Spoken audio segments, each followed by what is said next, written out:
porque esto es más complejo de lo que creen. Y créeme, nos va a romper un poco la cabeza, pero por eso tenemos, gracias al Señor, ya tenemos autonomía sexual aquí. Todos los argumentos aquí están con mucho más detalle en este libro. Y durante la pandemia ya tenía algunos años enseñando sobre eso, leyendo sobre estos asuntos. Y aproveché la pandemia para escribir sobre eso. Y también, no sé si quedan aquí, creo que en todo el país quedaron como 2 ya de estos libros, pero si Dios quiere, de aquí a unos meses tendremos muchos de escribir con mi hija, porque yo cuando yo hablo con mis hijos, cuando estaban más chiquitos, cuando yo les hablo, yo no me pongo a su nivel, les hablo desde arriba. Ahora, cuando juego con ellos, me pongo a su nivel. Pero, algún psicólogo aquí quizás no va a estar de acuerdo conmigo. Está bien, podemos estar en desacuerdo. Yo no creo que cuando enseñas a un niño te bajas mucho a su nivel. Yo ahora seas didáctico para que entienda, pero es porque yo creo que los niños deben ver la estatura hacia algo que quieren llegar. Como no sé si han visto el dibujo, la foto de un general de antes, de la Segunda Guerra Mundial quizás, mirando hacia atrás y un niño mirando hacia arriba a él. Y él se queda parado. Ese niño está pensando, yo quiero crecer un día a llegar a eso. Pero como hoy todos solo siempre hablamos a nivel de niño, inventamos un lenguaje de niños y todo eso. Lo que pasa es que yo creo que nos pasamos, como decimos en México, nos pasamos de onda. Porque ahora tenemos generaciones de jóvenes que no saben qué es ser un hombre o una mujer. Nunca vieron algo hacia qué querían llegar. Y pues ya, eso es para otra ponencia. Algún psicólogo aquí que quiere hacerme más preguntas de eso, podemos hablar en el tiempo de los descansos, porque tengo muchos más argumentos para eso. Pero entonces, ¿cómo voy a escribir un libro para niños chiquitos? Para mí sería imposible. Entonces, mi hija, que es muy buena para enseñar a niños, desde su niñez se enseña a otros niños. Y ahora enseña mucho a señoritas y a damas acerca de la teología feminista, el movimiento feminista, que no son igual, no son sinónimos, y acerca de la identidad en Cristo y cómo colaborar con tus papás en los años de los mequetrefes. Ustedes saben de lo que hablo, ¿verdad? Pues hablemos de este movimiento. Está creciendo rápidamente. Están sacando libros como Matthew Vines, uh, Justin Lee, creo su nombre, y otros, Torn. Y luego una serie de Brasil que fue comprado por, creo, Netflix, de un Jesús homosexual que sale del closet, y luego videos como esto. Ay, el Personas. audio. Te voy a tener audio en toda la presentación si se puede dejar abierto, ¿sí? ¿Por qué a Dios no le molesta que haya personas con orientación sexual diferente? Porque Dios es amor. Lo dice San Juan en la Biblia. Este es su principal mensaje y se basa en el respeto y la dignidad, no en la discriminación. Pensar que la homosexualidad está mal es creer que Dios se equivocó. Él no se equivoca. Su creación es perfecta. Dios nos acepta como somos. Por Y muchos hoy ya no sabemos pensar con el cerebro, fuimos programados ya para pensar con las emociones. Y por eso muchos apelan a tales emociones que vamos a ver. Pero luego hay otros que no entran tanto en ese movimiento, pero ya no quieren entrar, ya quieren pedir perdón a la comunidad LGBTQ, cristianos bien conocidos como Max Lucado, que recientemente, y él no está promoviendo este movimiento, pero y no es para echarle tierra a él, ah, sino para que nosotros veamos cómo muchos ahora se quieren echar para atrás por la presión. Muchos libros él tiene en español, estoy seguro que muchos de ustedes saben quién es él. Pues él fue invitado recientemente a predicar o enseñar en una iglesia católica inclusiva LGBTQ. Y antes de ir, alguien encontró una prédica de él de hace como 15 años. En la prédica donde solamente dijo que algo acerca del matrimonio gay. Y luego se levantaron una protesta para que no pueda ir y esto es su respuesta. En 2004 prediqué un sermón sobre el tema de matrimonio entre personas del mismo sexo, comenzó Lucado. Ahora veo que en ese sermón fui irrespetuoso, fui hiriente, herí a la gente de formas devastadoras, debería haberlo hecho mejor.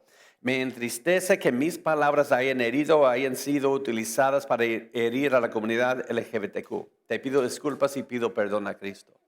Mis hermanos, yo leí el sermón y no hubo nada que no fuera bíblico. Él no estaba condenando a nadie, pero nunca pidas perdón a Cristo por predicar la verdad. Las personas fieles, mira lo que dice aquí. Y aquí es donde él está haciendo ya concesiones mortales con la fe. Las personas fieles pueden estar en desacuerdo con lo que la Biblia dice sobre la homosexualidad. Pero estamos de acuerdo en que la santa palabra de Dios nunca debe usarse como un arma para herir a otros. Para ser claros, y gracias a Dios dijo lo siguiente, creo en la comprensión bíblica tradicional de matrimonio, pero aquí es donde va mal. Pero también creo en un Dios de gracia y amor ilimitados. Las personas LGBTQ y las familias LGBTQ deben ser respetadas y tratadas con amor. Son hijos amados de Dios porque son hechos de imagen y semejanza de Dios. Noten la falta de una teología aquí. Y eso es lo que dice el Papa, eso es lo que dicen famosos autores, porque sus publicadores les dicen, ve, di algo porque no vamos a seguir haciendo dinero con las ventas. No todos somos hijos de Dios. Tengo unas malas noticias. No todos somos hijos de Dios. Pero noten la falta de Biblia aquí. Ahora, él dice, durante siglos la iglesia ha dañado a las personas LGBTQ, sus familias, al igual que la iglesia ha dañado a las personas por cuestiones de raza, género, divorcio, adicción y muchas otras cosas. Debemos hacer mejor para servirnos, amarlos los unos a los otros, dijo el ministro. Aquí es el problema. Ahora, número uno, él está tratando de mantener como un terreno neutral. Pero ese es el primer paso para ir totalmente a apoyarlo. Pero noten aquí, él iguala el homosexualismo a raza. Tu composición étnica, según Hechos 17:26, viene como parte del plan soberano de Dios y es algo sagrado. Pero homosexualismo no es algo sagrado. De hecho, la sexualidad es algo sagrado. Por eso rechazamos el comportamiento homosexual. Eso es un error de categorías que él está cometiendo aquí. Ahora, pero él es light, porque ahora hay movimientos promoviendo el homosexualismo y que Dios aprueba, lo bendice. Y en toda Latinoamérica, el lugar donde más lo veo es en este país. De hecho, esta es una página, saqué esta imagen anoche, como a la medianoche, de una página aquí en Argentina, que tienen conferencias, encuentros nacionales aquí. Y noten aquí el libro de uno de los expositores. Solo un Jesús marica puede salvarnos. Así que, mis hermanos, hay que interactuar con este movimiento creciente, porque usted dirá, yo con mis arrugas, pues de aquí a 5 o 10 años para que crezca más, no me van a convencer a mí. Sí, pero ¿y qué de ella? ¿Y qué de ella? Ella va a decir que tú eres un anticuado, intolerante. No te va a hacer caso. Si no sabemos interactuar. Ese es el problema. Tenemos que interactuar. Es muy fácil decir qué diabólico.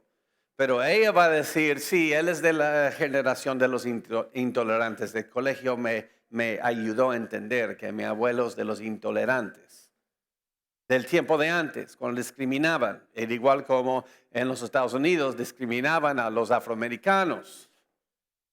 ¿Ves? Pero no se dan cuenta que es un error de categoría ahí. Así que lo que quiero hacer con ustedes ahorita es de la manera con menos emociones crudas posible, quiero interactuar con sus argumentos principales. Ustedes ven sus argumentos en redes, los van a escuchar más. Anoche fui a su página de Facebook de este grupo de Argentina de cristianos LGBTQ y veo que alguien puso en un comentario, pues no quiero juzgar a nadie, no soy nadie para juzgar, pero no dice Levítico 18 o 20 algo. Y ellos responden en comentarios pero ¿qué dice otras partes de Levítico? Tú no entiendes el contexto. Y digo, aquí, no tienen respuestas. Entonces lo que quiero hacer es interactuar con sus argumentos y va a ser más complejo de lo que creen. Pero vamos a ver que la verdad es muy clara aquí. Porque yo no quiero ahora ir a lo que llaman iglesia y estar afuera y decir que se arden todos del infierno. Pues no, quiero desafiar para que consideren la verdad. Y puede que Dios conceda arrepentimiento. Okay. Entonces veamos los argumentos y lo que voy a hacer, vamos a empezar con sus argumentos menos racionales y más basados en emoción y luego vamos a ir de allí yendo cada vez más complejo. Así que los primeros argumentos vas a decir, eso está fácil, sí, es que estoy empezando fácil yendo a lo más complejo. Primer argumento, Dios es amor. Todos hemos oído esto. Si los rechazas, se alejarán más de Dios. Y si Dios es amor. Por ejemplo, de esa misma página, esta mañana en la madrugada, yo empecé a buscar los argumentos que están dando y aquí lo encontré. Amar jamás será un pecado. Dios es amor, dos hombres se aman. Entonces los únicos que van a decir que está mal son los fariseos, porque acuérdense, Dios quería amar a la gente. La gente que la comunidad religiosa había como minimizado y Jesús viene con amor y los fariseos no podían con el amor de Jesús. Entonces, si estos dos hombres se aman y Dios es amor, ¿quiénes son los únicos que van a decir que eso está mal? Unos fariseos nuevamente. Ustedes ven esa lógica, es muy, muy común hoy. Pero mira lo que dice M.W. Sphere en su libro La Fe Gay. Decir que la Biblia está en contra de la homosexualidad es simplemente nada más que un secuestro diabólico del evangelio por fariseos modernos homofóbicos que solo buscan lo suyo. Pues él tampoco está siendo muy amoroso y vamos a aprender hoy, él usó falsamente el ad hominem. ¿Por qué dije falsamente? Porque ad hominem no simplemente es una falacia, muchas veces es correcta, pero en este caso es una falacia. Todo eso vamos a ver hoy. Pero ahora, esto es fácil de responder, pero se practica eso. Como mis estudiantes siempre les digo, tienes que practicar eso, te tienes que acostumbrar a eso. Y tienes que ser como Jesús. No respondas preguntas usando los términos prefigurados y definidos por otros. Ellos tienen suposiciones erróneas en sus preguntas. Por ejemplo, no tomen esto fuerte. Me permiten decir algo fuerte, no se ofenden conmigo, pero todo se escucha. Cuando ustedes piensan en mexicanos, se les viene, ándale, órale, ¿verdad? Ándale, güey. Cuando muchos latinoamericanos piensan en argentinos, ¿qué piensan? Che, pero ¿en qué de actitud?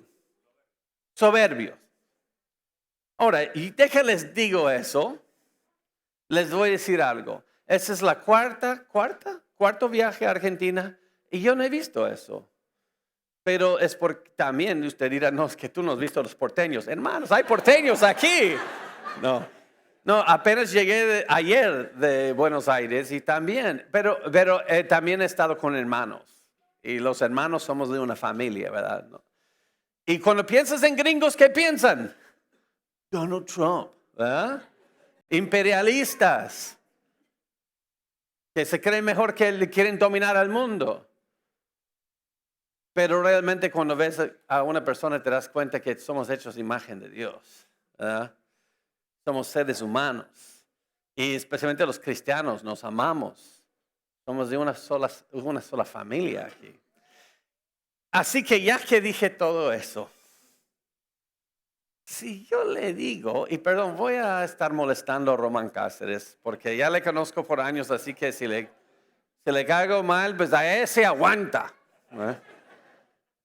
Román, si digo Román, piensa muy bien en eso, porque esta pregunta del amor, si Dios es amor, esto, muchos no saben responder a esto y es el más fácil responder. Si no puedes responder esto, te va a ir mal con los demás, porque tienen gente muy inteligente formulando argumentos. Román, ya que todos los argentinos son muy soberbios, ¿por qué eres tan amable conmigo? Y si él dice, es porque mis padres me criaron de esta manera, que es mi personalidad, puede ser cierto su respuesta. Pero su respuesta es dañina a la vez.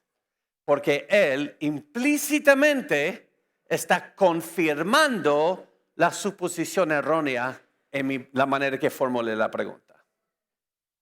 Él debe desafiar eso y decir, eso es un estereotipo porque dices que todos los argentinos son soberbios. En vez de responder directamente a la pregunta. ¿Ok? Entonces, y eso es la manera que Jesús respondía a preguntas, porque eso se llama una falacia informal, que vamos a ver, no es formal, es informal, vamos a ver en la tarde, y Jesús está desafiando las suposiciones erróneas en la pregunta, porque ellos meten trucos ahí dentro de sus premisas para tropezar a Jesús.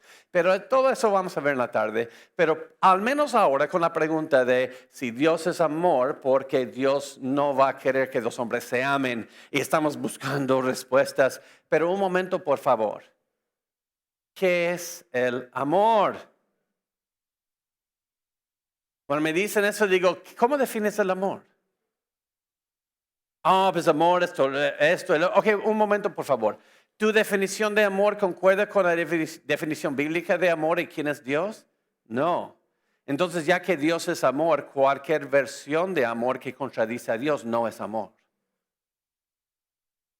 Por eso dice en la segunda y tercera de Juan una y otra vez, la verdad en amor y el amor en verdad. Cualquier verdad que carece de amor no es verdad. Y cualquier amor que carece de verdad no es amor. Yo no puedo tomar una palabra amor y luego encajar todo lo que se me dé la gana ahí y para justificar o legitimar algo. Ya que Dios es amor, y Dios es moral. Y Dios tiene una ley que refleja su carácter. Su ley prohíbe eso. Cualquier acto que se use el nombre amor que contradice a Dios no es amor. Entonces, claro que Dios es amor. Hay que desafiar qué quieres decir con la palabra amor.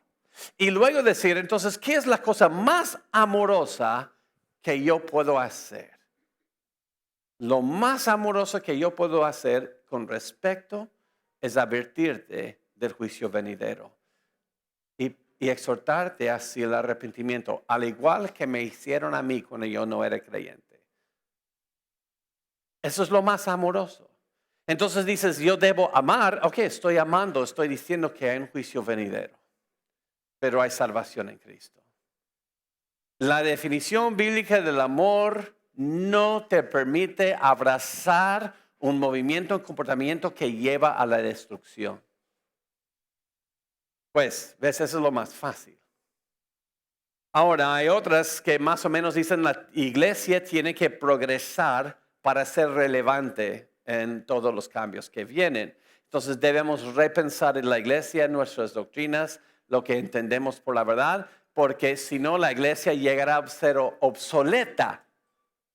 William Stacy Johnson, profesor de teología en Princeton, en un seminario, Jonathan Edwards se revuelca en su tumba sabiendo que están enseñando eso, donde él fue presidente.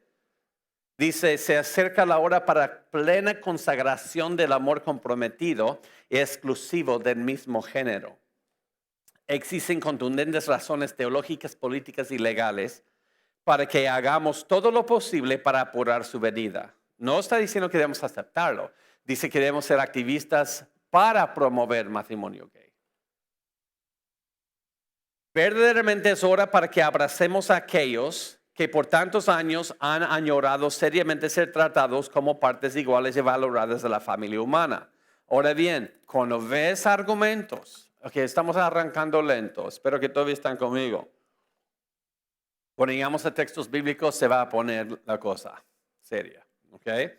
Pero primero, antes de responder una pregunta o una citación, un argumento, hay que evaluarlo primero. Y lo primero que vamos a hacer es que vamos a quitar las emociones aquí. Y primero, lo último, hay que deshacernos de eso. Aquí él está apelando a emociones y él supuestamente es un académico. Número uno, estamos debatiendo si los hombres y las mujeres que tienen comportamiento homosexual, si son alienígenas. ¿Eso es el debate?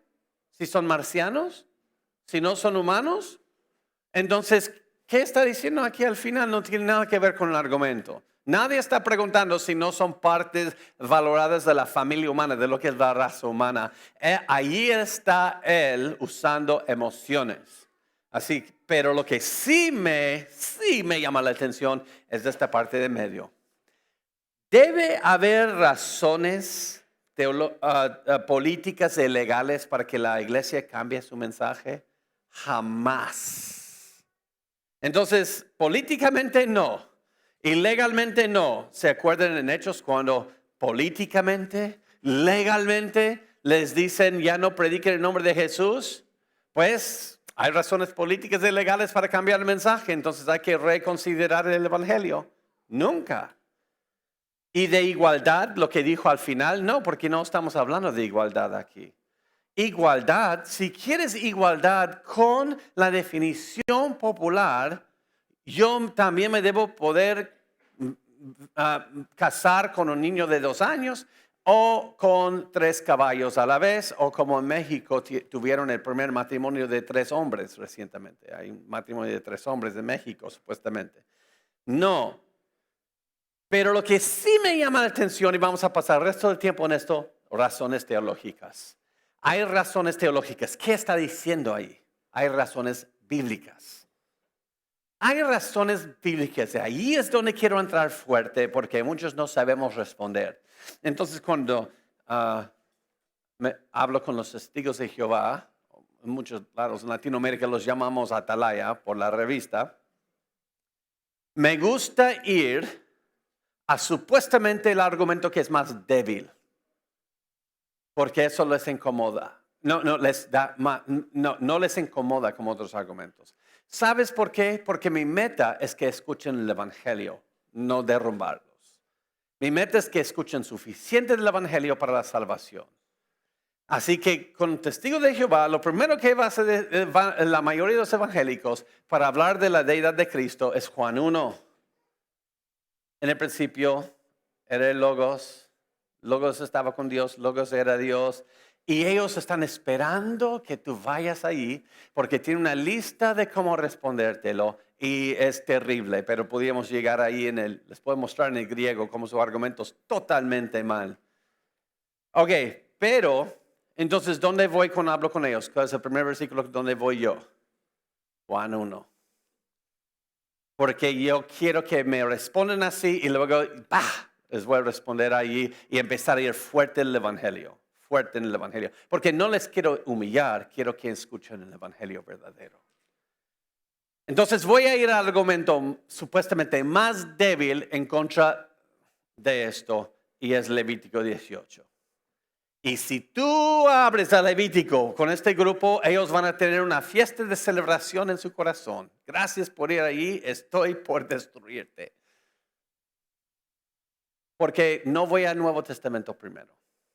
Allá para ellos es mucho más difícil. Entonces yo digo, ok, dice Levítico 18:22, no te echarás o te cuestes con varón como con mujer, es abominación. Y ellos dicen, gracias por decir eso, como el comentario en Facebook que leí esta mañana, como a las 12. Y es lo que todos van ahí y ellos saben bien responderte ahí. Ellos van a decir, no, pero las prohibiciones del Antiguo Testamento tratan con la ley. No estamos bajo la ley, sino la gracia. Mira este argumento, cómo van a ir. Tú dices, no te echarás o te cuestes como varón como mujer, es abominación. Vamos a algunos versículos después. No te pondrás vestidos con mezcla de hilos. Ahora, los casados aquí o algo, por favor, ve etiqueta. O si usted puede voltear la cabeza y ver etiqueta, eres un búho o eres un marciano. Así que, pero si, no puedes leer lo que dice. Pero, ¿cuántos creen aquí que lo que tienen de ropa todo es de un solo hilo? O hay poliéster o hay mezcla de... ¿Tiene mezcla de hilos en su ropa? ¡Ah! Hermana, va al infierno. Arrepiéntese. Ok, pero no, porque no está bajo la ley. Ok. Y yo puedo casarme con un hombre, no estoy bajo la ley, así que ya llegamos al entendimiento. ¿Cuántos aquí han comido camarón en su vida? ¿Puerco? ¿Carnitas, como decimos en México? Ok. Entonces, porque ustedes lo ven bien romper con la ley de Moisés, pero ahora quieren obligarme a mí a guardar la ley. Pueden ver que ese es un buen argumento. ¿Cómo vas a responder? Yo sé cómo vas a responder, pero si vamos al Nuevo Testamento, no, responde del texto, no huyes. Es lo que hacen los testigos de Jehová. Cuando están en un callejón sin salida, brincan a otro texto.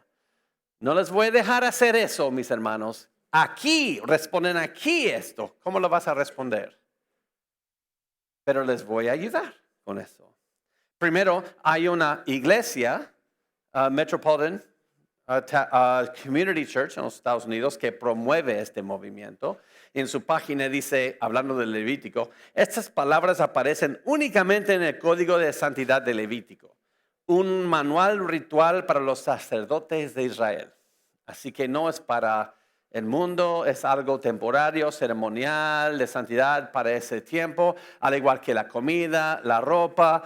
Nosotros somos gentiles, no estamos bajo la ley, pero suena como un buen argumento. Y la respuesta de esto me va a tomar un momento, así que sigan conmigo, ¿ok? Número 1, tenemos que recordar que Dios está formando una teocracia aquí, una nación en pacto. ¿Ok? No todos en este pacto son salvos. De hecho, quizás ni la mayoría. Como cualquier nación en el mundo, tiene que haber leyes civiles. Y por eso, y les voy a mostrar, parece que Jesús contradice algunas de esas leyes y algunas Él eleva. Entonces, ¿por qué Jesús algunos contradice, algunos eleva? Porque en esta ley, esas leyes se llaman leyes positivas que Dios da a Israel. Hay leyes civiles, morales y ceremoniales para una nación. La ley civil, ojo por ojo, sobre prestaciones, derechos de viudas, es la mejor manera posible para preservar justicia entre pecadores. Por eso dice Jesús, ustedes han oído decir o han leído ojo por ojo, pero yo les digo, no está diciendo que es malo eso. Él está diciendo, para una teocracia de Israel, una nación para justicia entre pecadores, es así. Pero mi reino perpetuo, entras por un nuevo nacimiento y no vamos a buscar solo justicia social, sino vamos a darle otra mejilla. Porque ese es un reino perpetuo y la entrada no es firmar una hoja, es ser hecho una nueva criatura. Y ese es el reino que se extiende hacia nuevos cielos, nueva tierra, donde no habrá necesidad de justicia social porque no habrá pecado.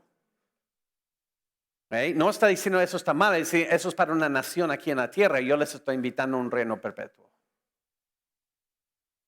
Y luego la ley ceremonial. no mezclar hilos, no cortar la barba, no contacto con inmundicia. Pues yo estoy tratando de cumplir con la ley, miren la barba. ¿Ya? Pero veo que muchos de ustedes varones como que no están cortando la barba. Y de hecho hay muchas iglesias donde dice que un predicador lo ven como pecaminoso si tiene barba. Pues estás haciendo todo lo opuesto a la ley de Dios entonces. Pero fíjense en eso. La ley ceremonial es como apuntar a Cristo, el Cordero de Dios, al mostrar la manera práctica, la santidad de Dios versus la impureza humana. Y también tiene algunas cosas prácticas. Dios está dando esa ley antes que su pueblo va a entrar en Canaán. Y no van a erradicar todos los habitantes de Canaán. Entonces, ¿cómo va a ser para que su pueblo no entre en su inmoralidad de allá?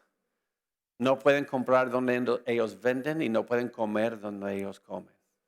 Es para mantenerlos lejos, apartados de ellos, para que no aprendan de sus cosas también. Y también apunta a Cristo de esta ley ceremonial. Y nuevamente, en Hechos 15, el Concilio de Jerusalén, vemos que muchos de esos no es para la iglesia. Unos judaizantes querían someter la iglesia a todas esas cosas. Pero luego tenemos la ley moral. La ley moral no es dado primeramente en los 10 mandamientos. No. Esas son las ordenanzas de la creación y Dios ha escrito estas leyes en el corazón de todo ser humano. Y eso es parte de ser hecho a imagen de Dios. No es algo dado después a una nación. Y tenemos escrita la eterna ley moral que refleja los atributos morales de Dios y obra en la conciencia de todo ser humano. En otras palabras, ¿ustedes creen que en una tribu en Amazonas ellos van a rendir cuentas al Señor porque les salían un poquito de barba y lo quitaban? Dice, no, yo dije, deja crecer tu barba. Muchos de ellos ni siquiera pueden crecer barba. No, porque es una ley positiva dada a una nación en pacto. Pero ¿ustedes creen que van a rendir cuentas por asesinar, adulterar, robar, violar? Sí. Porque esa ley está escrita en su corazón. No es una ley positiva solamente dada a una nación después. Y el pecado sexual es parte de la ley moral. Entonces lo que estos grupos están tratando de decir es que toda la ley es solamente dada a un grupo y no están haciendo las distinciones. Cristo hace las distinciones. El autor de Hebreos hace las distinciones. El apóstol Pablo hace las distinciones. Entonces, veamos esto. Mira esto, Romanos 2. Porque cuando los gentiles que no tienen ley hacen por naturaleza lo que es de la ley, estos, aunque no tengan ley, son ley para sí mismos, mostrando la obra de la ley escrita en sus corazones, dando testimonio a su conciencia, acusándoles o defendiéndoles sus razonamientos en el día en que Dios juzgará por Jesucristo los secretos de los hombres conforme a mi evangelio. Ok, ¿cuál de estas leyes están escritas en sus corazones? Vas al infierno, pero yo vivía en los Andes y yo nunca escuché de una Biblia. Vas al infierno porque comiste camarón ese día. No, sabemos que no.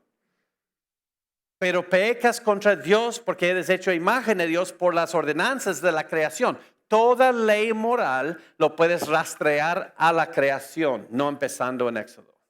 ¿Okay? Porque es parte como Dios lo dice. Mira lo que dice Jesús.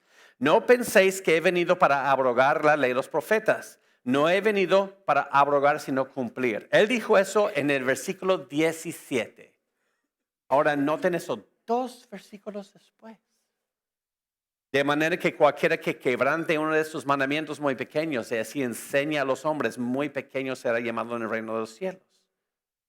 Y cualquiera que los haga y los enseñe, este será llamado grande en el reino de los cielos. Él está diciendo no hay ninguna ley. No. Pero él cumplió mi lugar, así que yo no seré juzgado por mi habilidad de cumplir la ley, sino seré salvo porque Cristo lo cumplió en mi lugar. Es por la fe. Mira lo que dice Jesús. Oísteis que fue dicho, no cometerás adulterio. la ley. Pero yo os digo que cualquiera que mira a una mujer para codiciarla ya adulteró con ella en su corazón. ¿Qué está diciendo? La ley positiva moral dada a Israel es no cometerás adulterio. ¿Estamos de acuerdo? En Decálogo, lo que llamamos los 10 mandamientos. Pero yo te digo que la ley, tú ya has infraccionado la ley que escribí en tu corazón si miras a una mujer para codiciarla. ¿Estamos viendo eso? Entonces, ¿solamente el pecado sexual es para un grupo en Israel? No. Él está tomando la ley escrita y exaltando por encima de lo que está solamente escrito dado a los israelitas, porque la ley obra en nuestros corazones. Pero Pablo dice, porque el pecado no se enseñoreará de vosotros, pues no estáis bajo la ley, sino la gracia. Mira lo que dice aquí. Pero yo no estoy bajo la ley, sino la gracia. Pero ¿qué dice la frase anterior? ¿Para qué? ¿Qué? Para que el pecado no se enseñoreara en vosotros. No, yo no estoy bajo la ley, sino la gracia, así que hago todo lo que quiero. Es para que no peque. No es para que peque, lo están tomando al revés. Pero no quiere decir que la ley moral no existe, porque Pablo luego cita a la ley para hablar de los hijos. Hijos, obedeced al Señor en vuestros padres, porque esto es justo. Honra a tu padre y tu madre, que es el primer mandamiento con promesa. Entonces él está diciendo, todos hagan lo que quieran. Nadie va a decir, ok, ¿por qué no dices entonces? Hoy en la tarde voy a ir y cometer adulterio con la primera con quien me encuentre allá afuera. Porque no estoy bajo la ley, sino la gracia. Esas de adulterios para un grupo pequeño de israelitas, pero yo no soy israelita, yo no estoy bajo la ley. ¿Por qué no decimos eso? ¿Por qué no decimos eso? Entonces, todos estamos eligiendo cuando nos conviene decir algo así. Y la ley sobre el sexo en un pacto matrimonial con un hombre y una mujer no viene en Éxodo, es parte de la creación. ¿Ok? Y no voy a leer todo eso porque esto sigue. Pero noten, en Romanos dice, quienes habiendo entendido, hubieran entendido sin tener la ley escrita porque Dios lo puso en su corazón. Ok, sigamos con el argumento. Les dije, eso se vuelve más complejo que nada, porque ahora con el mismo texto vamos a ver cómo el argumento se derrumbe totalmente. Levítico 18:22 se encuentra en un contexto. Así que vamos 2 versículos antes. Además, no tendrás acto carnal con la mujer de tu prójimo. Eso es adulterio. ¿Por qué solamente vamos al versículo 22 y no vamos al versículo 20? Porque con ese mismo argumento, que eso es solamente para los israelitas, entonces 2 versículos antes, entonces ahora puedo decir que puedo cometer adulterio. Ya voy a decir a mi esposa, aguántate, así son los hombres, voy a ir de fiesta con muchas, porque no estoy bajo la ley, sí, porque eso es parte de los levíticos, dado al código de santidad de Israel, no es para mí. Ustedes ven, nadie va a querer hacer eso. Y Dios da una lista de pecados sexuales ahí, de los cananitas. Y dice, tú vas a entrar ahí y no hagas lo que ellos hacen. Y habla de adulterio, habla de incesto, habla de bestialidad. Y ante todos los pecados sexuales de los cananitas, el único que llama abominación es hombre con hombre, el homosexualismo. Y luego nota lo que dice aquí. Ok, esta parte del argumento toma un momento para varios de procesar. Okay. Si yo argumento que el homosexualismo solo es pecado para Israel en ese tiempo por un pacto especial de nación, pero para el resto del mundo se permite. Eso es lo que el argumento están dando. Estamos entendiendo hasta ahí, ¿verdad? Entonces, ¿por qué en esta lista de pecados sexuales, incluyendo el homosexualismo es el único que es llamado abominación? Así termina el texto. En ninguna de estas cosas os amanciaréis, pues en todas estas cosas se han corrompido, mira esto, las naciones que yo he hecho delante de vosotros. Y la tierra fue contaminada y yo visité su maldad sobre ella y la tierra vomitó sus moradores. Ahora escúcheme muy bien esto.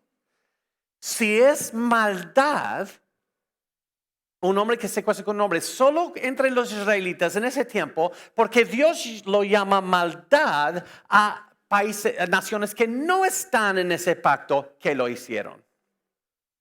¿Cuál es el estándar que Dios dice que fue maldad, actos homosexuales con naciones que no fueron judíos? ¿Cuál es el estándar que Dios está usando entonces? Porque Dios llama maldad homosexualismo entre otras naciones. Y luego los juzgó. ¿Por qué Dios juzgó a otras naciones por el pecado sexual, incluyendo la homosexualidad, si solamente es pecado si lo hacen los israelitas? Eso es una contradicción en Dios mismo, si fuera así. ¿Estamos bien hasta ahí? Se toma tiempo de procesar esos, pero hay que pensar en estos argumentos a profundo. Les hago una pregunta. ¿Usted pertenece a una nación que no es Israel? Se llama Argentina. Sabía. Entonces ustedes y yo caemos en los grupos aquí. Maldad de ¿qué?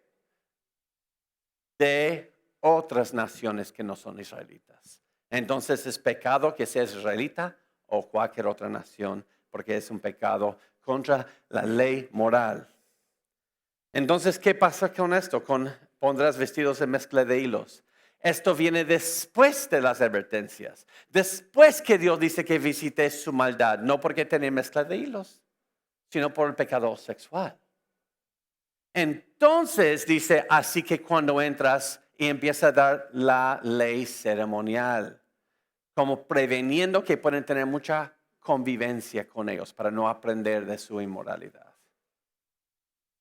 Notan que Dios los juzgó no porque mezclaban hilos, sino por homosexualismo, entre otros pecados sexuales. ¿Ok? ¿Estamos bien hasta allí? Yo sé, es un poco más, ¿verdad? Y algunos ya están buscando el postre, pero no está en el cerebro. ¿Sabes eso? Y dije eso la semana pasada, el postre que cuando empiezan a hacer así, el postre no está en el cerebro. ¿Okay? Tampoco está la respuesta ahí con tus ojos. Eso fue el más así que toma un tiempo, pero es el más espinoso de estos argumentos y hay que poder argumentar parte por parte. Pero también la prohibición no solamente está en Levítico. Así que, pues, ¿qué de David y Jonatán? ¿No tenían una relación homosexual? Veamos algunos textos. Aconteció que cuando él hubo acabado de hablar con Saúl, el alma de Jonatán quedó ligada con la de David y lo amó Jonatán como a sí mismo. Y luego, si dices, pero el amor, no, somos tan sexualizados hoy que vemos la palabra amor y pensamos en cosas sexuales. Sí, esa es la sexualización de nuestro tiempo. Ok, entonces responde a esto. Ok, les quiero dejar un desafío a un pastor aquí. Mañana predica 2 de Samuel 1:26. Angustia tengo para ti, hermano mío, Jonatán, que me fuiste muy dulce, más maravilloso me fue tu amor que el amor de las mujeres. Que te vaya bien en tu prédica mañana. Esto sí parece un poco difícil, ¿verdad? Seamos honestos. Ok, nuevamente, cualquier texto sin un contexto es simplemente un pretexto para mala interpretación. Cualquier texto sin un contexto es simplemente un pretexto para mala interpretación. Noten que no les di el contexto, porque el contexto destruye mi argumento que quiero dar si quiero decir que eso es homosexualidad. Número 1, 3 razones porque no tiene que ver con homosexualidad. La palabra hebrea para amor no es palabra típica para relaciones sexuales, sino tiene connotaciones diplomáticas y políticas. Vamos a ver esa misma palabra amor en contextos parecidos en el Antiguo Testamento. Y viniendo David a Saúl, ¿o qué es David y Saúl? Ahora, no Jonatán. estuvo delante de él y él le amó mucho y le hizo su paje de armas. Está hablando de su lealtad a él.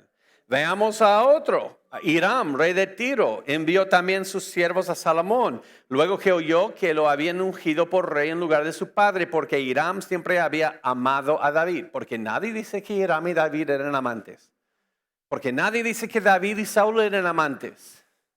¿Ves? Miren los contextos, eso no está hablando de sexo. Eso se llama anacronismo. Desde Freud, para acá, hay psicólogos aquí, si me recuerdo en 2018. Ok, ¿qué es el propósito de la vida según Freud? Sexo. Entonces tomamos eso y es anacronismo y metiendo eso en amor y propósito y todo en ese tiempo. ¿No está hablando de sexo? Ok. Número 2. El versículo muy chistoso de 2 Samuel es una endecha, un lamento para la muerte. No trata con romanticismo, sino que el compañerismo de Jonatán en guerra. Acuérdense del contexto de ellos. Jonatán es el sucesor al rey, es su papá. A Jonatán le conviene que maten a David, porque luego él es el siguiente que va a ser rey.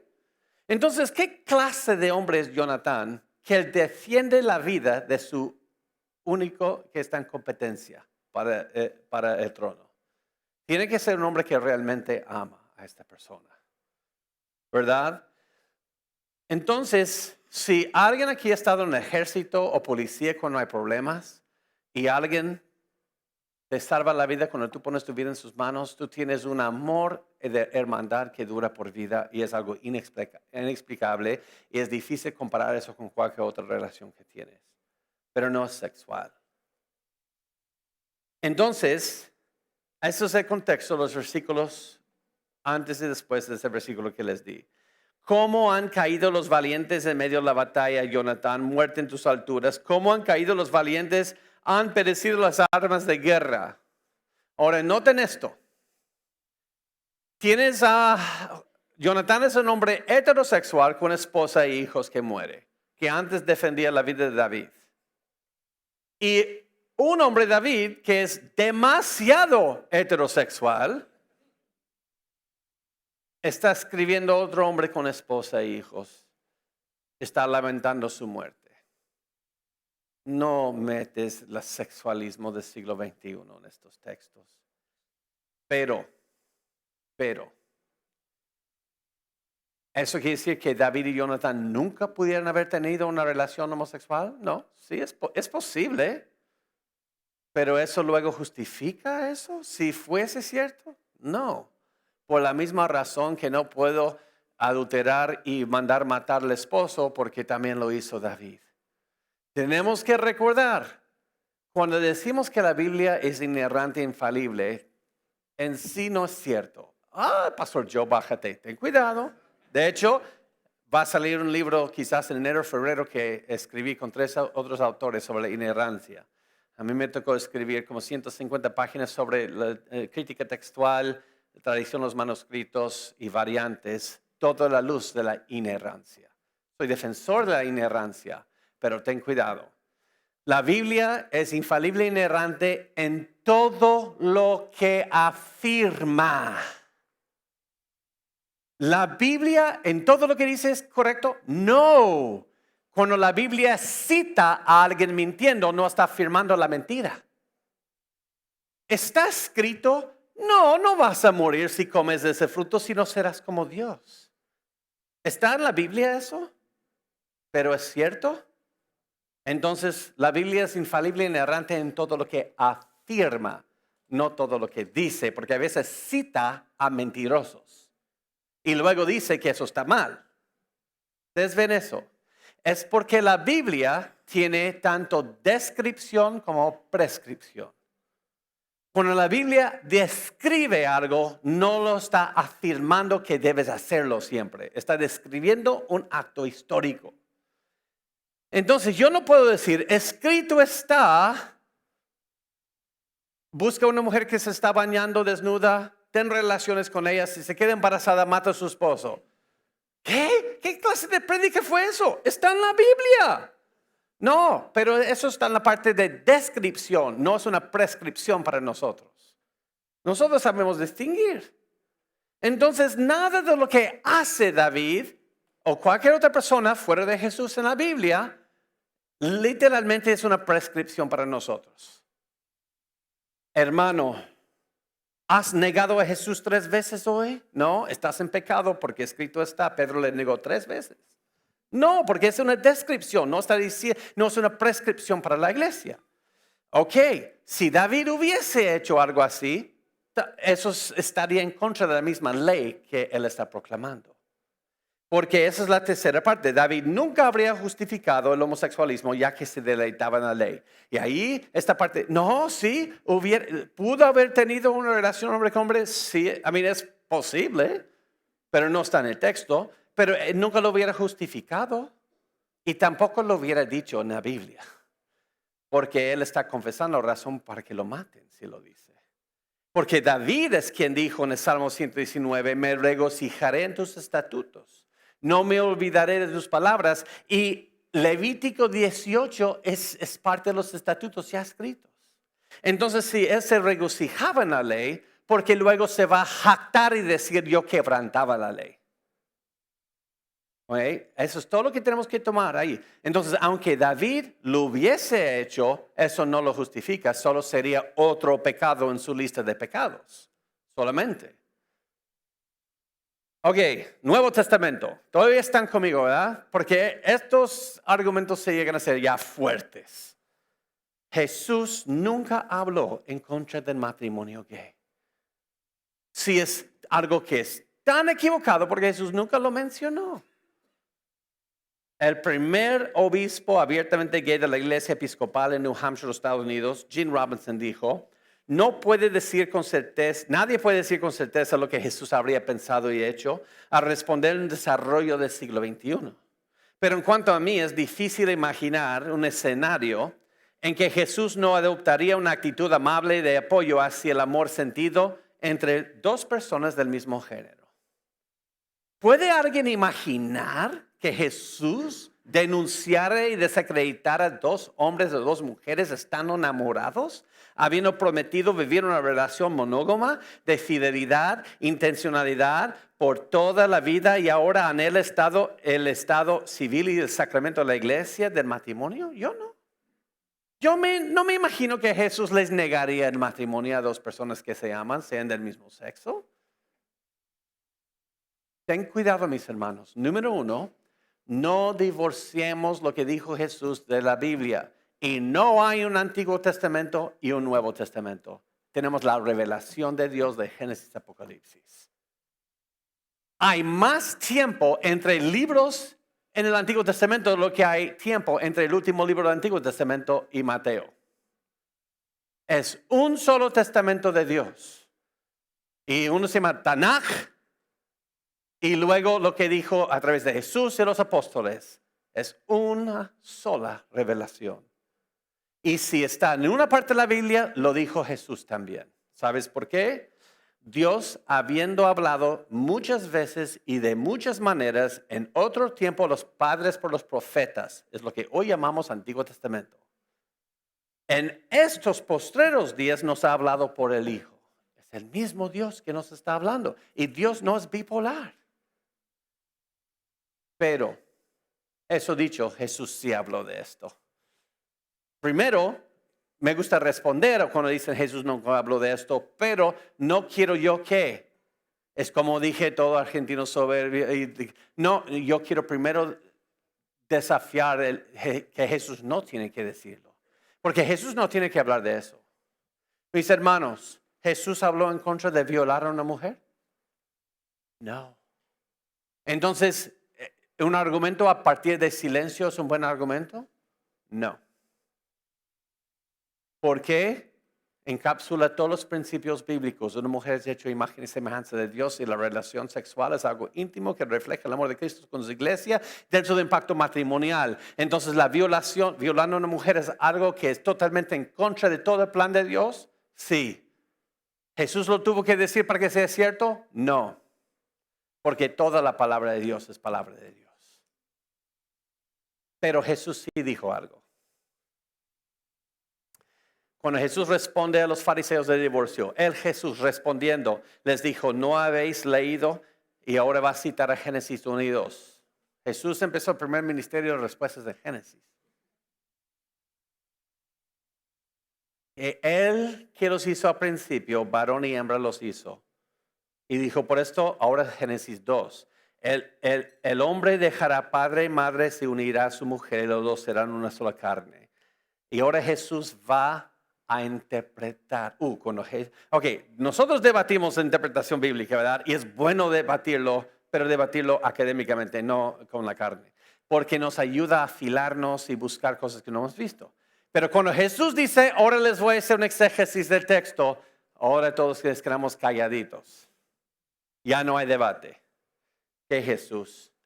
Así que ya no son más dos, sino una sola carne. Por tanto, lo que Dios juntó, no lo separe el hombre. Y decimos eso tanto en bodas que se nos olvida la penúltima frase. Lo que Dios juntó.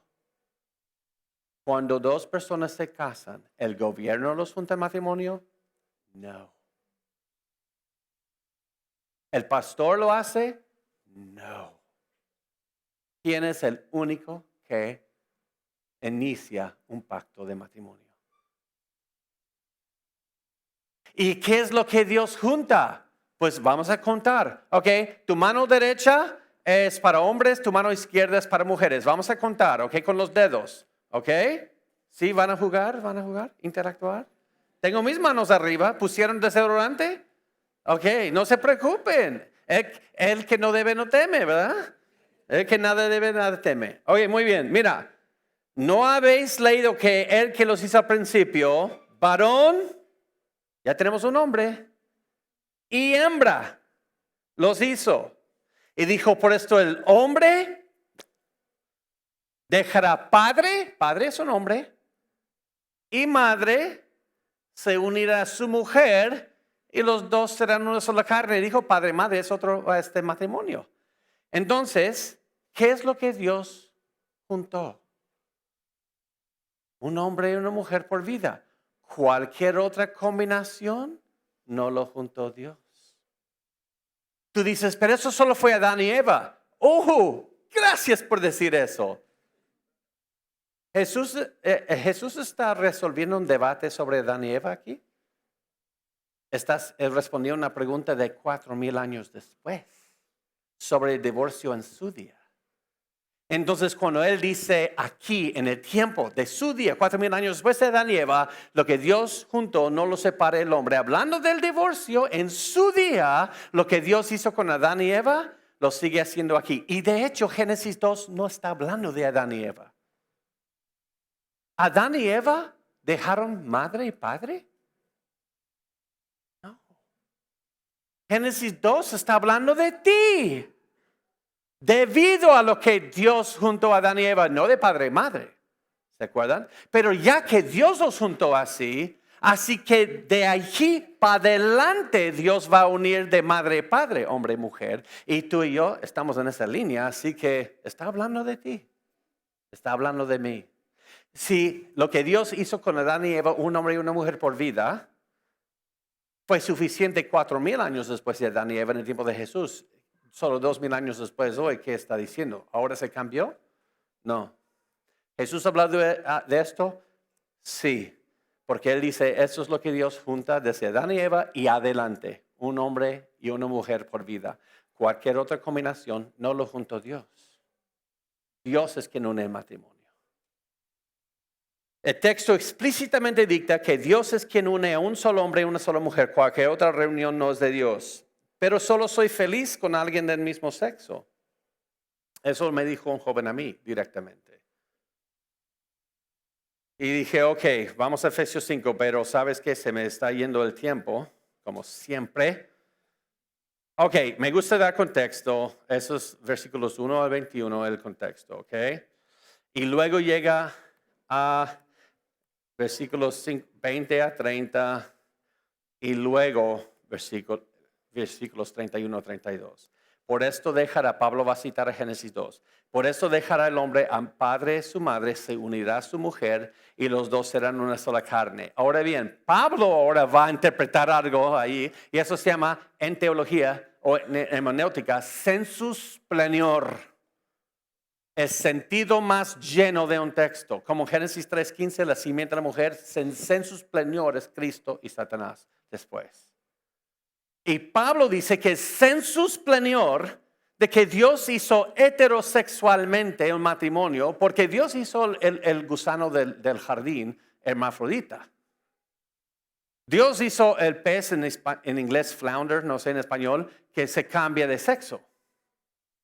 Pero la razón que Dios hizo el matrimonio heterosexual y heterorelacional, el sensus plenior a lo que apuntaba, es la relación heterorelacional entre Cristo y su iglesia.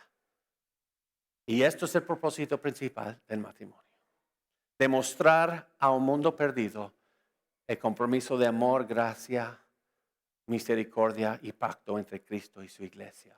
El hombre representa a Cristo, la mujer representa a la iglesia. Es heterorelacional porque el pacto de redención es heterorelacional. Mis hermanos, el matrimonio es heterorelacional. Escucha esto muy bien. No es AA ni BB, es AB. Ahora piensa en esto. Un matrimonio, un hombre con una mujer, te conviertes en un maestro del evangelio, aunque ni estés casado, aunque ni estés en Cristo. Estás aludiendo a Cristo y la iglesia ante el mundo. Entonces, si el varón representa a Cristo, es A. Si la mujer representa a la iglesia, es B. A más B representa el amor sacrificial de Cristo y para su iglesia. Ahora escuchen esto muy bien. Muy bien. Si somos maestros reflejando el evangelio en un matrimonio, si dos hombres se unen, te vuelves en otra clase de maestro, se llama un falso maestro. ¿Por qué? Dos hombres se representarían a Cristo con Cristo. Un pacto entre Cristo y Cristo que excluye la iglesia y eso se llama deísmo, una herejía del siglo XVII. Si dos mujeres se unen y dicen somos un matrimonio, eso es B, eso es iglesia con iglesia, un pacto entre la iglesia con sí misma que excluye a Cristo. Y eso es salvación por obras, sin Cristo. Te conviertes en un falso maestro. Tú dices, eso está muy fuera para mí. Sí, es porque eres un dualista. Eso es del gnosticismo. Somos influidos por eso. Creemos que mi vida física, mi vida material es una cosa, mi vida espiritual es la otra. No, son inseparables. Por eso todo lo que hagas para la gloria de Dios. Aunque levantes un dedo es para la gloria de Dios. Toda la vida material tiene un propósito espiritual. Apunta a algo. Ese es ser parte de ser hechos a imagen de Dios. Ok. Vamos al argumento más fuerte. ¿Están bien conmigo, verdad? Todavía. ¿Somos amigos? Esta es técnica, pero esa es la más fuerte que usan. Y casi nunca me he encontrado con alguien que pueda responder esa pregunta. Pero aquí en Córdoba, Argentina, a partir de hoy, van a saber responder una pregunta que casi nadie sabe responder. No hay prohibición en el Nuevo Testamento en contra del amor leal entre el mismo sexo. Ese es el argumento que dan. Usted dice, pero un momento, por favor. Miren lo que dice Romanos 1. ¿Se acuerdan de eso? Por eso Dios los entregó a pasiones vergonzosas, pues aún sus mujeres cambiaron el uso natural por ellos en contra de la naturaleza, lesbianismo. Y al igual modo también los hombres dejando el uso natural. La mujer se encendieron en su lascivia unos con otros, cometiendo hechos vergonzosos hombres con hombres. Ahora, homosexualismo masculino, recibieron en sí mismos la retribución debida a su extravío y muchos creen que eso tiene que ver con enfermedades sexuales. No sabemos exactamente, yo me inclino a eso también. O donde el centro de CDC, el Centro de Control de Enfermedades de Estados Unidos, este año otra vez están advirtiendo, los casos están subiendo fuera de control entre hombres homosexuales especialmente. Mira este argumento. Pero Romanos 1 se trata del contexto pagano con homosexualismo basado en lascivia. La relación de dos hombres que se aman no incluye lascivia. Mira esto, mira este argumento, mira, es muy bueno. Pablo dice, lo hacen con lascivia. Yo no estoy, pastor, pidiendo que me dejes casar con este hombre por lascivia, porque cuando estás casado, relaciones sexuales no son por lascivia, son por amor. Yo no estoy pidiendo que me dejes ir a un antro y buscar 5 hombres, pastor. Yo estoy pidiendo que me dejes casar y vivir en amor, en fidelidad a un hombre, 2 hombres. Es algo distinto. Esto tiene que ver con idolatría, contextos de idolatría y lascivia. No sé si ya han escuchado ese argumento, pero está agarrando mucha popularidad ya. El problema es que es fácil sacar argumentos de Pablo de contexto, pero Pablo piensa como un abogado. Entonces, si pones todo el argumento en una ilustración, puedes ver. Pablo está enseñando desde Romanos 1, al principio, que no somos dualistas, no somos gnósticos. Vida espiritual, material, aparte. No. Que lo que haces en tu adoración vertical tiene mucho que ver con tu vida horizontal. La teología y la materia no se pueden desligar. Y va a basar todos sus argumentos en esto. Y miren esto. Y otra vez es más de lo que se puede procesar en tan poco tiempo, pero por eso está en el libro. Pablo dice, el diseño natural en la adoración es tener gratitud y glorificar al Dios creador. ¿Okay? Eso es lo natural.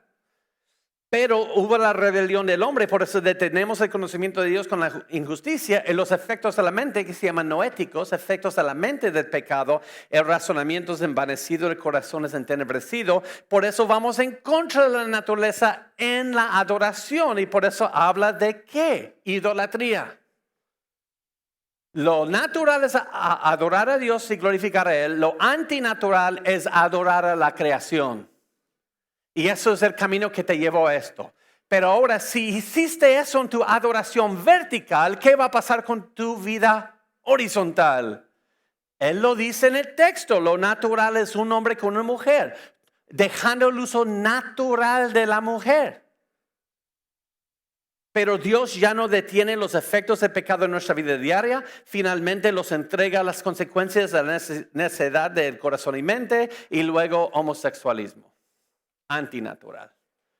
¿Ves? Pablo está haciendo 2 columnas de argumento aquí. Si vas de lo natural, adorar a Dios en tu adoración, vas a terminar a lo antinatural, o en contra de la naturaleza, que es idolatría. Pero eso afecta tu vida horizontal también. Vas de lo natural, que es un hombre con una mujer, y terminas con hombre y mujer con mujer.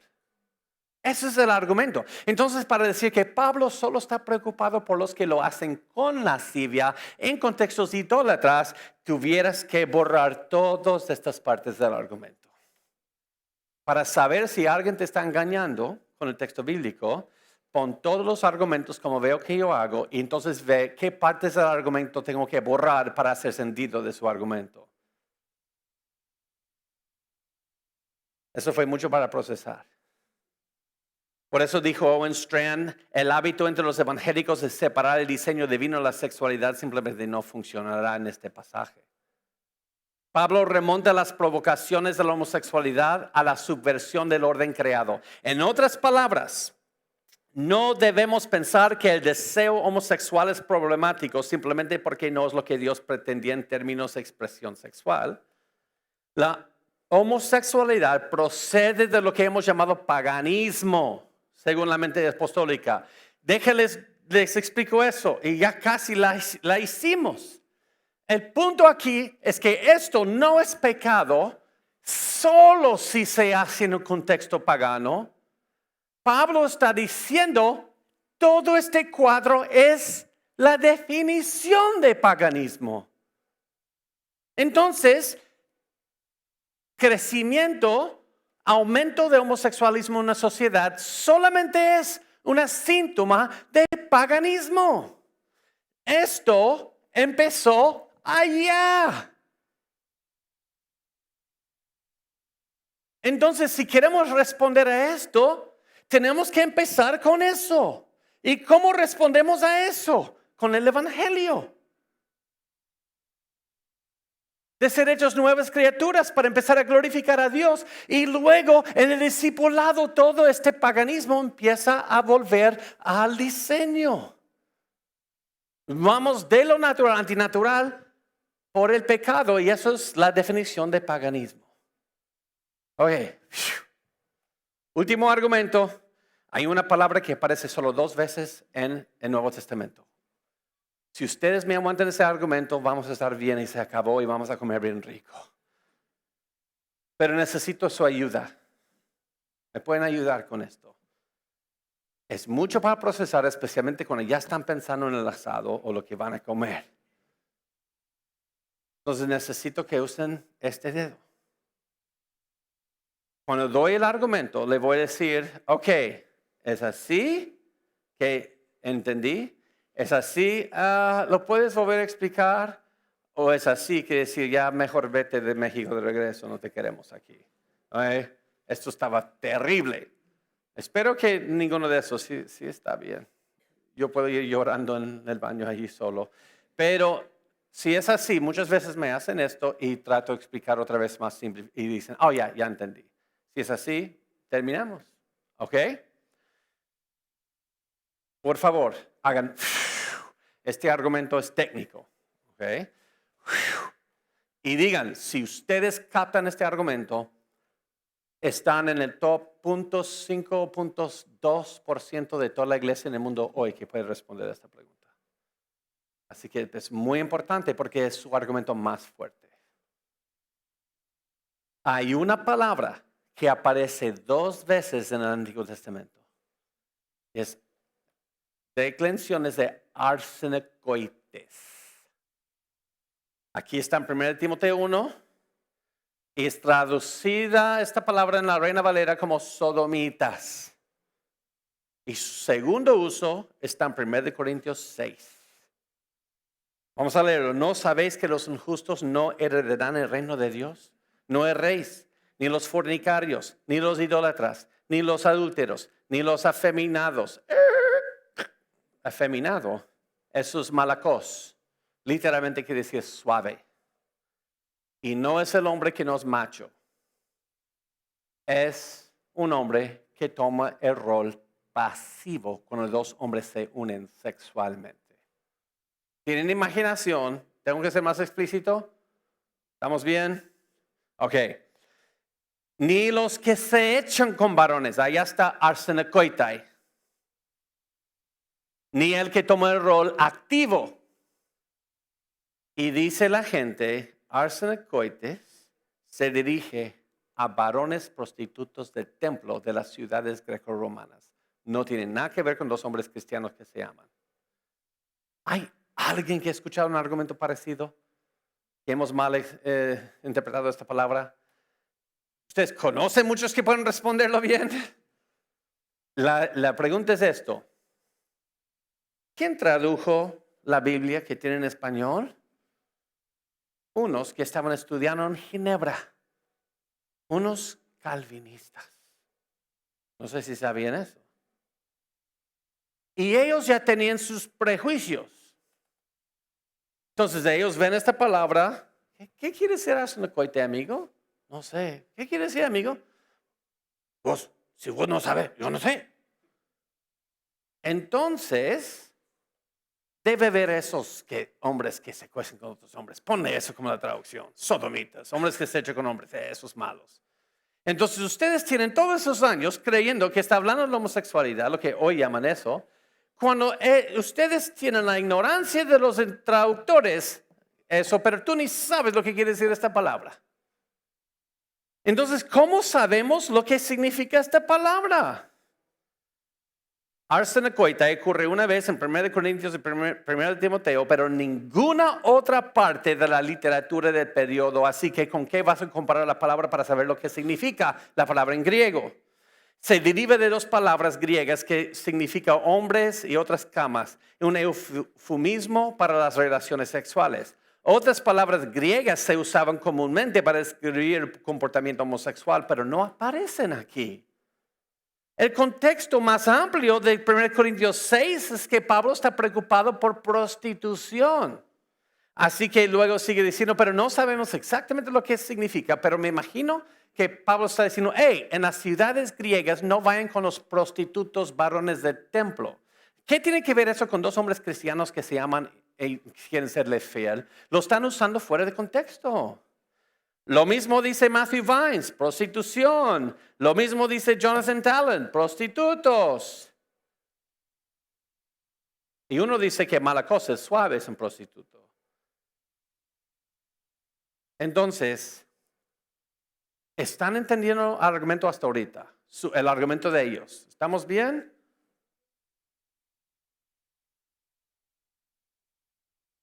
Ok, podemos seguir. Entonces, ¿verdad? Nadie hizo así. Ok, eso es un buen argumento.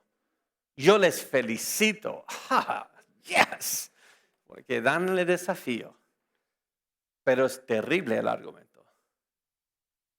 ¿Ustedes saben por qué no se encuentra en ningún otro documento de ese tiempo esa palabra? Ok, pausa. Pastores, no me bajen del púlpito porque voy a decir una herejía, pero voy a decir algo que es verdad a la vez. Que ustedes saben que en el griego, en el Nuevo Testamento, ninguna sola vez aparece Jesucristo. Ninguna sola vez. Entonces, ¿cómo saben que no están adorando algo que injertaron ahí después? ¿Tú ve? Si alguien aquí sabe leer griego, les doy todo el dinero que tiene Arturo, porque yo no tengo dinero. Si me pueden mostrar una sola ocasión en el griego, en el Nuevo Testamento, que dice Jesucristo. No está. Ni siquiera en el griego. Y es cierto, no está. ¿Sabes lo que sí está? Jesús Cristo. No Jesucristo como una sola palabra. ¿Ves qué fácil es engañar a gente? Jesucristo es una palabra en castellano, pero viene de dos palabras en griego. Entonces, ¿por qué en español dice Jesucristo? En inglés no decimos Jesus Christ. Es Jesus Christ, dos palabras. ¿Por qué en español es una palabra y todo lo demás es dos palabras? En griego es dos palabras. Por el castellano, la pronunciación. No puedes decir consonante, consonante. Jesús Cristo 10 veces rápido, te va a trabar la lengua. Jesús Cristo, Jesús Cristo, Jesús es como... Entonces tenemos palabras compuestas. Jesucristo solamente para no tener choque de los consonantes. Pero el significado es lo importante. Pero entonces, ¿literalmente es cierto que Jesucristo no está en el Nuevo Testamento? Sí. ¿Pero eso cambia algo? No, porque dice Jesús Cristo. Solamente la pronunciación cambiamos para poderlo decir en nuestro lenguaje. Es lo mismo con arsenokoites. Esas dos palabras, esa palabra arsenokoites no se encuentra en ningún documento griego de su tiempo. Es porque es un compuesto de dos palabras que están en todos lados.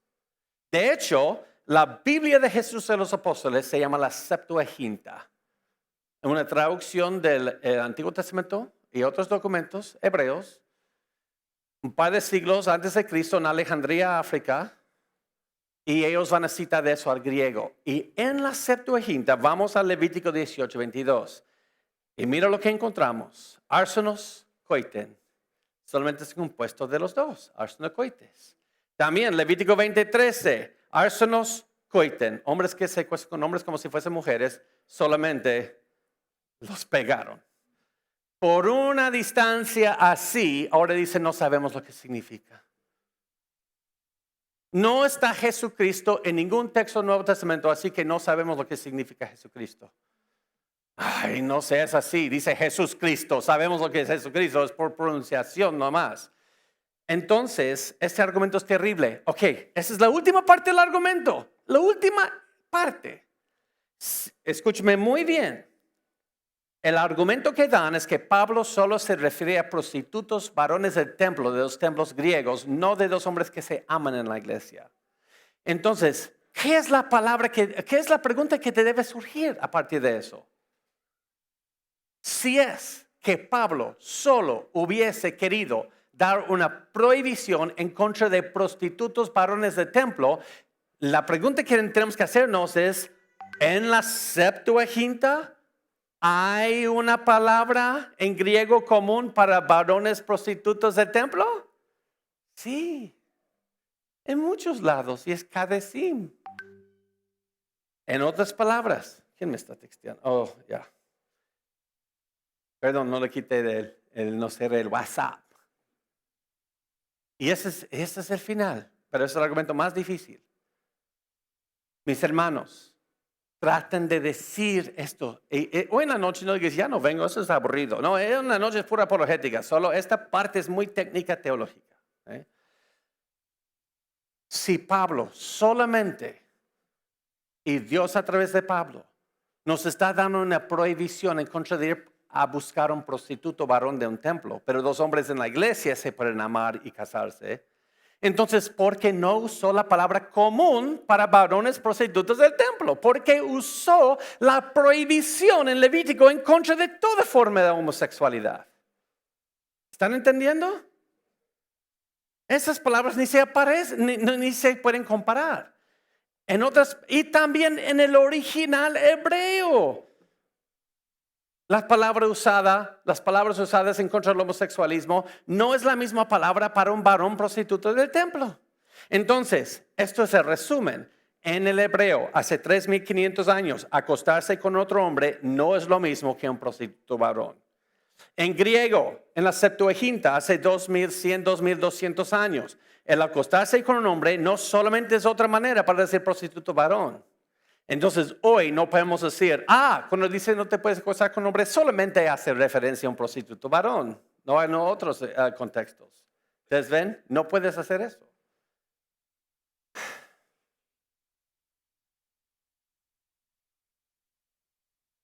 ¿Sí?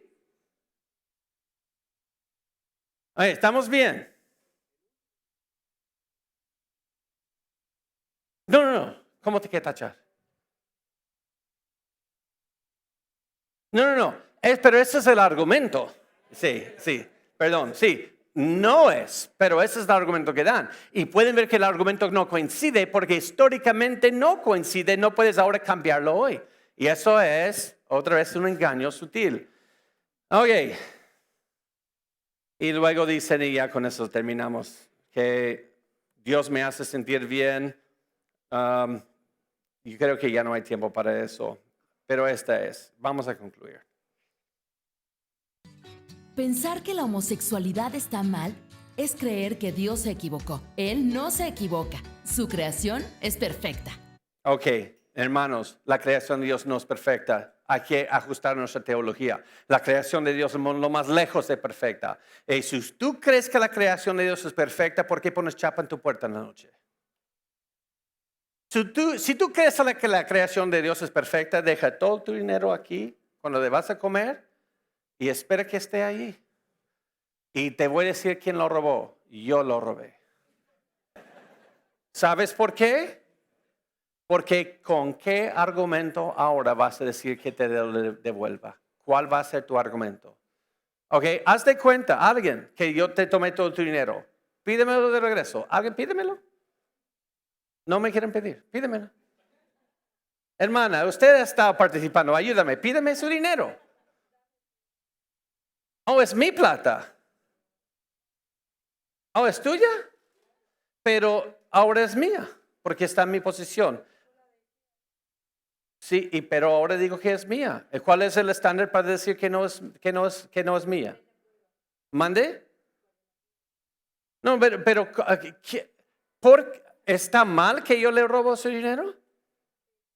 Pero la creación de Dios es perfecta. Entonces todo lo que sucede en la creación de Dios es perfecta. Entonces, ¿cómo puede decir que está mal si toda la creación de Dios es perfecta? Porque la creación de Dios no es perfecta. Porque la hemos corrompido con nuestro pecado. Fue hecho perfecta, pero entró el pecado. Por eso dice Jeremías, engañoso es el corazón más que todas las cosas. ¿Quién lo conocerá? Y perverso, ¿quién lo conocerá? Entonces terminamos con esto. Volviendo, y esto sí es el final. ¿Se acuerdan que les leí esto? Que ni los adúlteros, ni los que se echan con varones, etcétera, etcétera. Pablo no termina ahí. Yo no enseñé esto para decir, ya ves, todos son hijos del diablo. No. Pablo no termina con eso. Termina esta lista que ya vimos con esto. Y esto erais algunos. Había personas en Corinto que habían estado en homosexualidad, que habían estado en adulterio y todos esos otros pecados, pero ya no lo son. ¿Qué cambió? Mas ya habéis sido lavados. Lavados es limpiados de la mancha de pecado. Ya habéis sido santificados, esos separados del yugo, el poder del pecado. Ya habéis sido justificados, ha sido declarados justos por la fe, ha sido rescatados de la culpa del pecado. El evangelio nos rescata de esto. Y hoy tenemos un evangelio de que acepta a Jesús, te va a lavar de tu pecado, te va a justificar, pero no te va a santificar. Y eso no es el evangelio. El evangelio también nos libra del poder del pecado. Y como dijo Augustus Toplady, ustedes conocen. A ver quién reconoce esta. Los de vieja escuela. Sí, ¿y qué dice en la primera estrofa en inglés traducido? La original, roca de la eternidad partida por mí. Déjame esconderme en ti, que haz que el agua y la sangre que fluyó de tu costado desgarrado sea para pecado la doble cura. Sálvame de su culpa, pero también de qué? Su poder. Y tenemos un mensaje que no solamente salva de la culpa, sino el poder del pecado. Y no os ha sobrevenido ninguna tentación que no sea humana. Eso es nada nuevo para Dios. Dios tiene el poder de ayudar. Discipulamos a aquellos que luchan con eso. No decimos esto para rechazar a nadie, sino para hablar de la esperanza que hay en Cristo. Por favor, consigan los libros. También tenemos otros. Y que coman bien rico. Perdón, me pasé de tiempo. No va a ser así en la tarde. Gracias. Dios los bendiga.